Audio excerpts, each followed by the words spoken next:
What's up, it's your boy Reemus, and today we are doing a review slash summary on a book that I've read that I found quite interesting, and it is called Sperm Wars: Infidelity, Sexual Conflict, and Other Bedroom Battles by Robin Baker.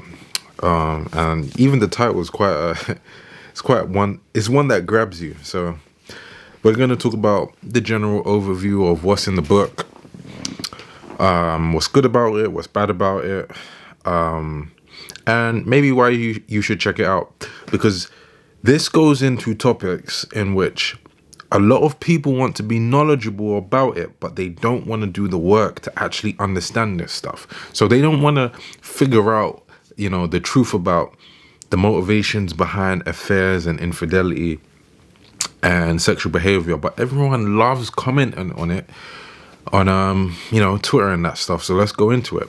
So okay, I got notes here, so I'm just reading from that.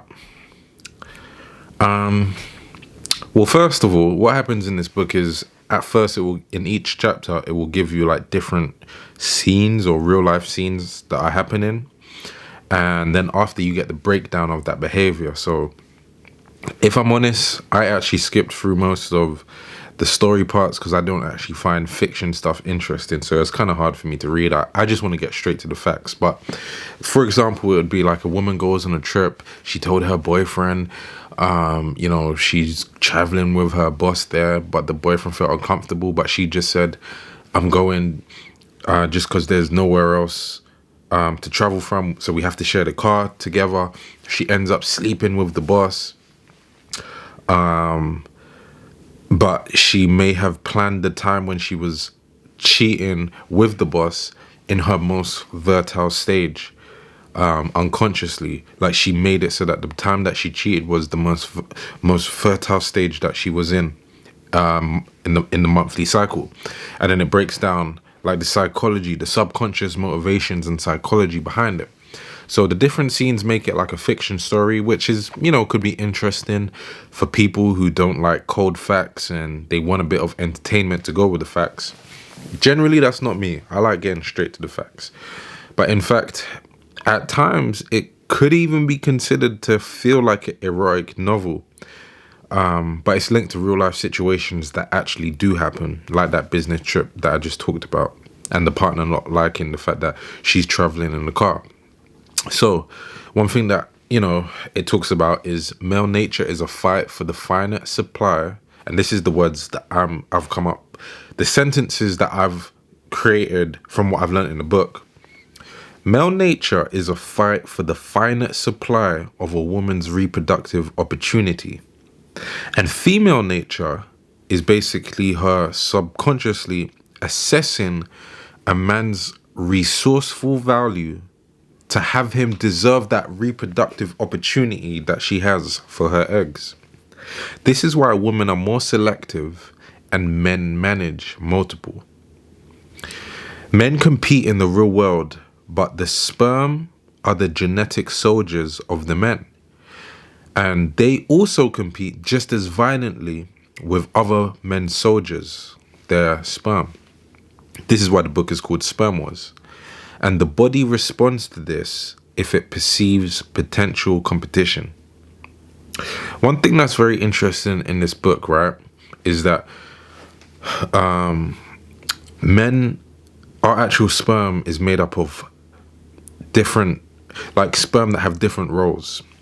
And the sperm have been, they've developed and evolved to compete with other men's sperm being inside the woman.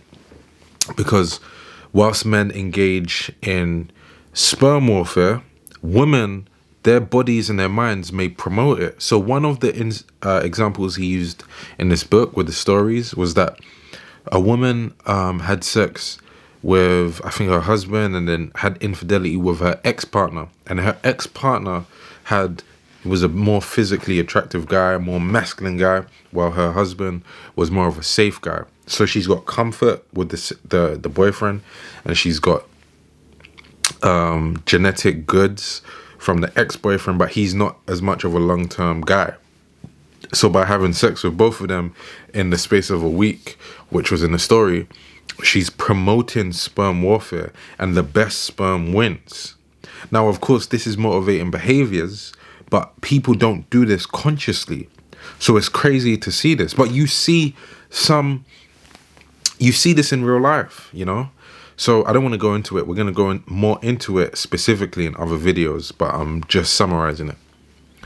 So the conscious mind is only obeying the secret commands of our unconscious body's reproductive strategies.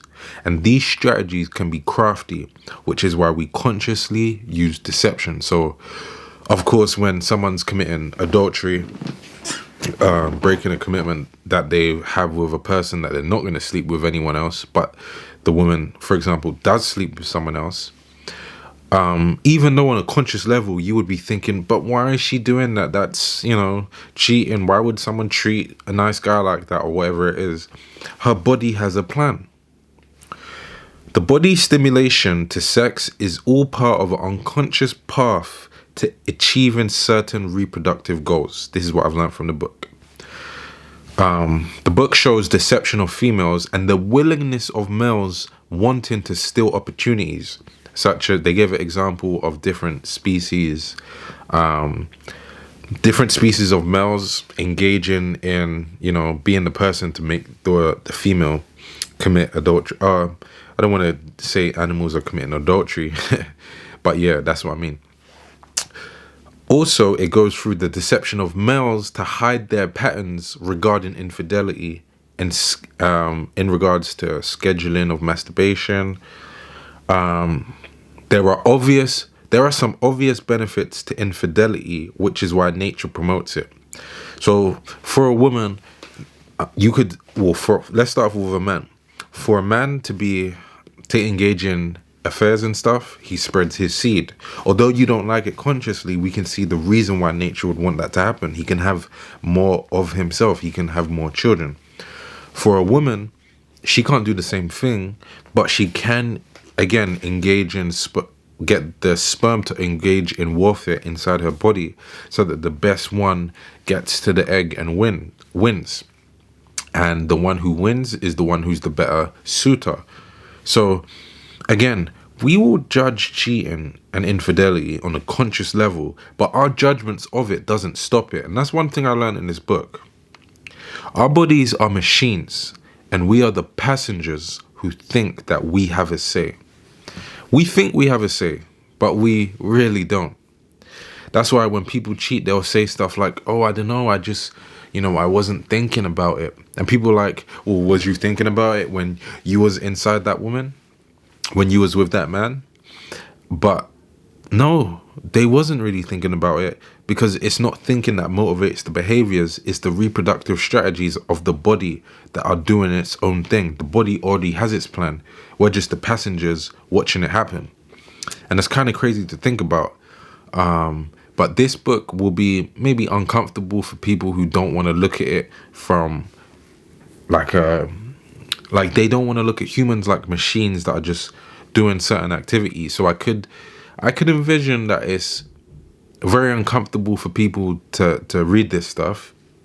Another con that I wrote is, to be honest, even though this stuff is very interesting, the science, the facts, the interesting scenarios that it's given, a lot of men still won't know what to do with this information.